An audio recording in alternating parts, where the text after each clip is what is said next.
കൂട്ടുകാരെ സബ്കോ നമസ്കാരം, എല്ലാവർക്കും നമസ്കാരം. ഇന്ന് ഞാൻ 9ാം ക്ലാസ്സിലെ മറ്റൊരു പാഠഭാഗവുമായിട്ടാണ് എത്തിയിട്ടുള്ളത്. നമ്മൾ 8ാം ക്ലാസ്സിൽ സുമിത്രാനന്ദൻ പന്തിജിയുടെ സുഖദുഃഖും നരേഷ് സക്സേനയുടെ ഈസ് ബാരിഷ്മയും എന്നീ കവിതകളൊക്കെ പഠിച്ചവരല്ലേ. ഇന്ന് ഞാൻ 9ാം ക്ലാസ്സിലെ മറ്റൊരു കവിതയുമായിട്ടാണ് എത്തിയിട്ടുള്ളത്.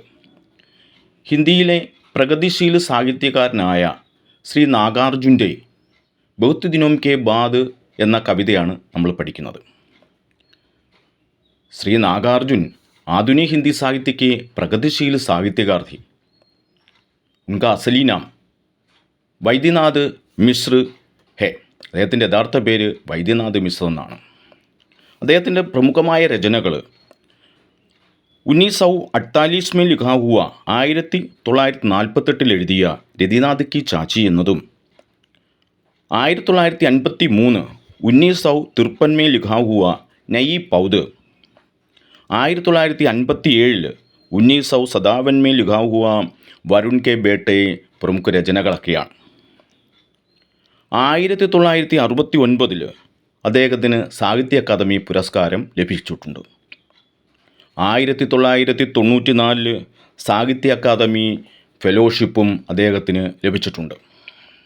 നാഗാർജുൻ്റെ एक छोटी सी കവിത ഹെ ബഹുത് ദിനോം കെ ബാദ് എന്നത്. അദ്ദേഹത്തിൻ്റെ ഒരു ചെറു കവിതയാണ് ബഹുത് ദിനോം കെ ബാദ് എന്നുള്ളത്. ഇത് അദ്ദേഹത്തിൻ്റെ യുഗധാര എന്ന കവിതാ സംഗ്രഹത്തിൽ നിന്നും എടുത്തിട്ടുള്ളതാണ്. യഹ കവിത ഉൻകി യുഗധാര നാമക കവിതാ സംഗ്രഹ സെ ലി ഹെ.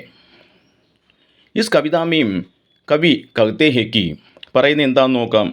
കവി एक लंबे समय के बाद ഒരു നീണ്ട സമയത്തിന് ശേഷമാണ് അപ്പനെ ചിരപരിചിത ഗാവുമേം ആത്താ ഹെ.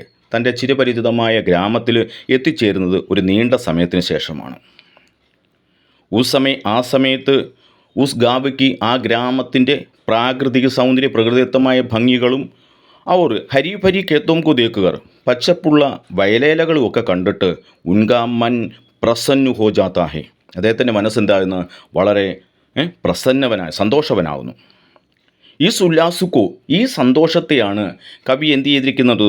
ശബ്ദം കൊണ്ടും സ്പർശം കൊണ്ടും രസം കൊണ്ടും രൂപം കൊണ്ടും ഗന്ധക്കെ 5 ബിംബം കെ മാധ്യം സെ 5 ബിംബത്തിൻ്റെ മാധ്യമങ്ങൾ കൊണ്ട് ഇവിടെ വ്യക്തമാക്കുകയാണ്. അതാണ് ബഹുത് ദിനോം കെ ബാദ് എന്ന കവിതയുടെ ഉള്ളടക്കം. ഇതിൽ നമ്മൾ നാഗാർജുനെക്കുറിച്ച് പരിചയപ്പെടുകയും ഒപ്പം തന്നെ ബഹുത് ദിനോം കെ ബാദ് എന്ന് പറയുന്ന കവിത എഴുതാനുണ്ടായ സന്ദർഭത്തെക്കുറിച്ചുമാണ് പറഞ്ഞിട്ടുള്ളത്. ഇതിനെക്കുറിച്ചുള്ള നോട്ട്സ് ഈ വീഡിയോയുടെ അവസാനം ചേർത്തിട്ടുണ്ട്. ഒപ്പം ഈ കവിതയെക്കുറിച്ചുള്ള വിശകലനം നമുക്ക് അടുത്ത വീഡിയോയിലൂടെ പഠിക്കാവുന്നതാണ്.